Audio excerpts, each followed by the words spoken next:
आज छत्तीसगढ़ राज्य अनुसूचित जनजाति आयोग के अध्यक्ष एवं कैबिनेट मंत्री भानु प्रताप सिंह अपने बस्तर प्रवास के दौरान कोंडागांव विश्राम गृह में आदिवासी समाज के प्रमुखों एवं प्रतिनिधियों से मुलाकात की। राज्य अनुसूचित जनजाति आयोग के अध्यक्ष भानु प्रताप सिंह ने कोंडागांव के आदिवासी समाज प्रमुख एवं जनप्रतिनिधियों से मुलाकात कर स्थानीय मुद्दों को जाना।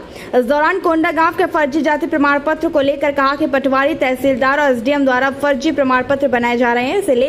इसे लेकर रणनीति बनाई जाएगी। वर्तमान में भी कुछ फर्जी प्रमाण पत्र जारी हुए हैं। यहाँ जो फर्जी जाति प्रमाण पत्र के प्रकरण आए थे, जिसमें 73 लोगों के ऊपर ये बात सिद्ध हुआ था कि ये फर्जी जाति प्रमाण पत्र के आधार पर सरकार की जो सुविधा है, नौकरी की सुविधा है, ये सारी चीज़ों को लोग ले रहे हैं। और ये बात सिद्ध हो चुका था कि ये 73 लोग हैं जो फर्जी प्रमाण पत्र प्राप्त किए हुए हैं और इनके ऊपर कार्रवाई होनी चाहिए।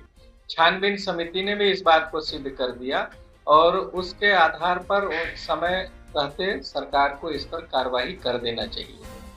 वो नहीं संपन्न हो पाया। उन्होंने हाई कोर्ट से और ऊपर के न्यायालय से भी उसमें स्टे लिया हुआ है। इसके वजह से सरकार अपना काम को कंप्लीट नहीं करा पाया। सर, कोंडागांव में देखा गया कि पटवारी एसडीएम द्वारा फर्जी प्रमाण पत्र बनाए जा रहे हैं। इसे लेकर इस प्रकार की रणनीति बनाई गई। वर्तमान में फर्जी प्रमाण पत्र अभी भी जारी है।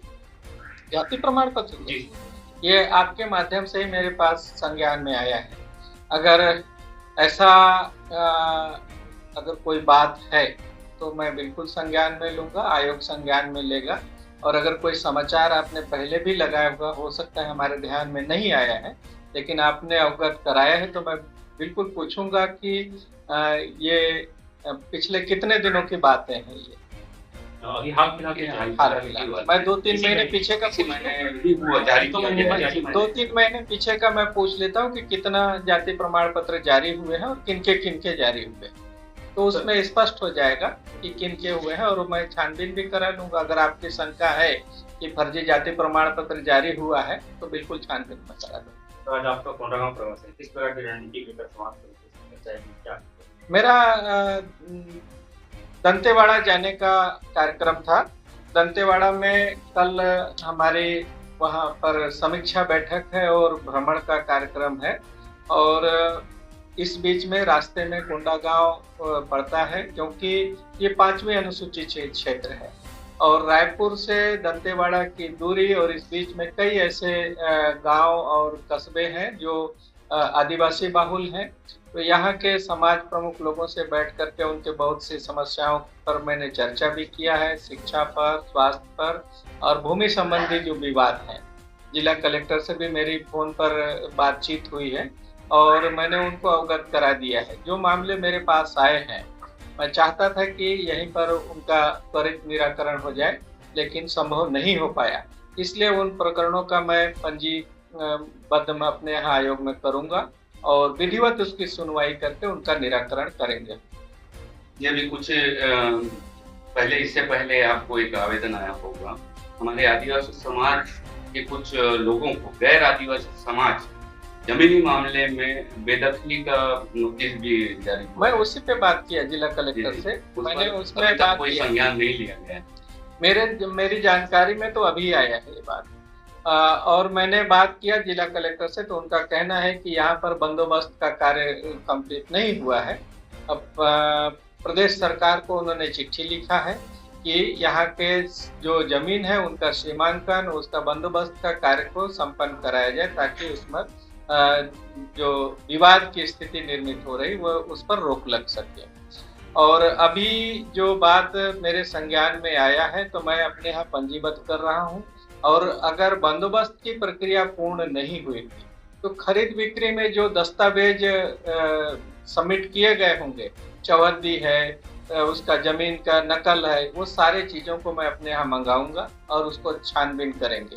उसमें अगर किसी प्रकार की त्रुटि पाई जाएगी तो संबंधित जो जारी करने वाला व्यक्ति है उसके ऊपर कार्रवाई की अनुशंसा आयोग करेगा। पिछली बार मणिपुर के मामले को लेकर सर्व आदिवासी समाज सड़कों पे उतरी थी। वहीं पर बस्तर संभाग में एक आदिवासी बहन के साथ इस तरह के कृत्य होते हैं, लेकिन समाज इस पर कुछ भी बोलने को से कतराता है। हॉस्पिटल का मामला था सर, मेरे संज्ञान में नहीं, सुकमा वाली बात बोल रहा हूँ मैं सर। नहीं, मेरे संज्ञान में की जो घटना हुई, समाज ने इस पर किसी प्रकार मेरे संज्ञान में इसमें नहीं आया। अगर समाज के लोगों, अगर आप इस बात को बोल रहे हैं, प्रेस के माध्यम से अगर इस बात को बोल रहे हैं और अगर ऐसा कोई बात आया है तो मैं जरूर पूछूंगा। और जहां तक आपने मणिपुर की बात कही, तो मणिपुर का मामला दूसरे स्टेट का है। मैं राज्य का अनुसूचित जनजाति आयोग का अध्यक्ष हूँ, लेकिन एक आदिवासी होने की वजह से इस बात को मैं कह सकता हूँ कि मणिपुर के मामले में भारत सरकार के ट्राइबल मिनिस्टरों को वहां पर जाना चाहिए, और अगर वो नहीं गए हैं तो राष्ट्रीय अनुसूचित जनजाति आयोग के अध्यक्ष को जाना चाहिए, उसकी कमेटी को जाना चाहिए था, क्योंकि हमारा काम तो सरकार के कामों पर नजर रखने का है। तो राष्ट्रीय आयोग के लोग चले जाते कि हमारे आदिवासी महिलाओं के संग जो जिस तरीके का कृत्य हुआ वो संज्ञान में लेकर के और देश के सरकार को, भारत सरकार को उनको अवगत कराना चाहिए था। और ट्राइबल मिनिस्टर अभी तक तो गए नहीं, उनको भी तो संज्ञान लेना चाहिए।